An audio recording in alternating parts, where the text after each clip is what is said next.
अशी डाळ खिचडी बनवली तर रोज खाल. खिचडी सॉफ्ट होते पण मसालेदार लागत नाही. आज आपण बनवणार आहोत एकदम चविष्ट मऊ डाळ खिचडी जी सगळ्यांना खूप आवडेल. सर्वप्रथम कुकरमध्ये 1 ग्लास तांदूळ घ्या. त्यात 1 चमचा मुगाची डाळ आणि 1 चमचा लाल मसूर डाळ घाला. आता हे सगळं 2 ते 3 वेळा पाण्याने स्वच्छ धुवून घ्या.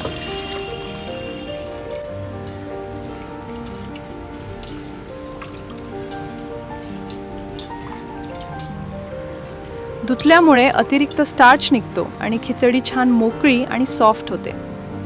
आता त्यात बारीक चिरलेला टोमॅटो घाला. त्यामुळे खिचडीला हलकीशी टँगी चव. त्यात हळद आणि मीठ घाला. हळद रंगासाठी आणि मीठ चव बॅलन्स करण्यासाठी इम्पॉर्टंट आहे. आता 3 ग्लास पाणी घाला.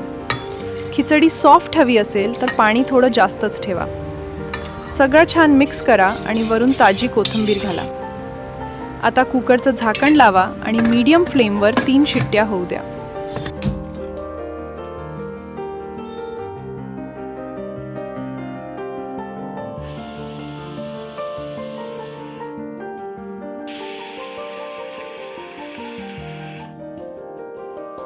तोपर्यंत आपण झटपट टोमॅटोची चटणी तयार करूया. एका पातेल्यात तेल गरम करा. तेल गरम झाल्यावर त्यात मोहरी घाला. ती तडतडली की जिरे आणि हिंग घाला.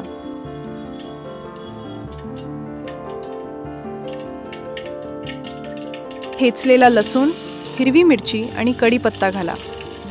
या फोडणीचा सुगंध खूप छान येतो.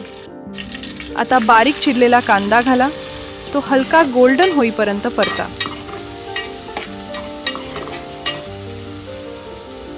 कांदा नीट परतला की टोमॅटो घाला.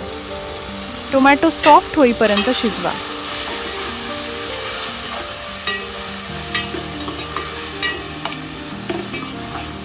आता त्यात हळद, मीठ, धने पावडर सगळं छान मिक्स करा. झाकण ठेवून 2 ते 3 मिनिटं शिजू द्या, जेणेकरून मसाले नीट ॲब्झॉर्ब होतील. शेवटी ताजी कोथिंबीर घाला आणि आपली झटपट टोमॅटोची चटणी तयार आहे.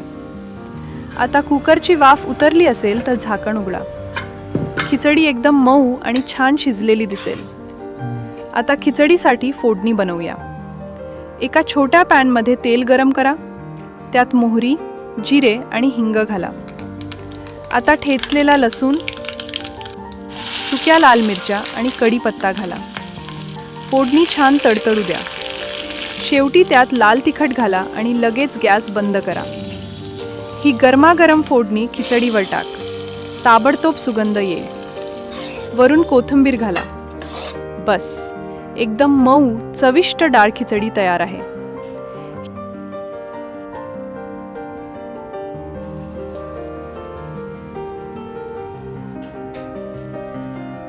ही खिचडी गरमागरम टोमॅटोच्या भाजीसोबत सर्व करा आणि वर थोडी शेव घातली तर टेस्ट अजूनच वाढतो.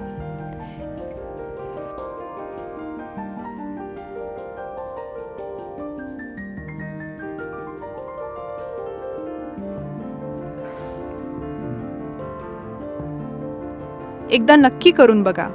सगळे रिपीट मागतील. अशा अजून सोप्या आणि चविष्ट रेसिपीजसाठी कल्पना किचन आयनला सबस्क्राईब करा.